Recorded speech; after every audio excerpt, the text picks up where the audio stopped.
আরে বিন্দু মাসি দিয়ে কি খবর? আপনি তো আর এখন বিন্দু মাসির হাতের পান খেতে আসেন না, তাই বাড়ি বয়ে আপনাকে পান খাওয়াতে এলাম। সম্পর্কটা এখানেই শেষ করে দিলেন সামন্ত মশাই? এ তুমি কি বলছো মাসি?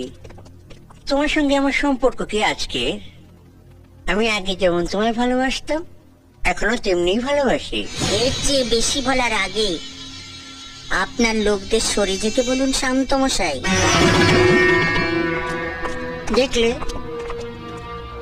তোমার সঙ্গে আমার সম্পর্কটা এখনো কেমন মধুর। গার্ডদের সামনে তুমি আমায় গালাগাল দিলে না। এবার দেব। আমি জীবনে অনেক হারামি দেখেছি, কিন্তু আপনার মতো এক পিসও দেখিনি। এই যে সাদা ধুতি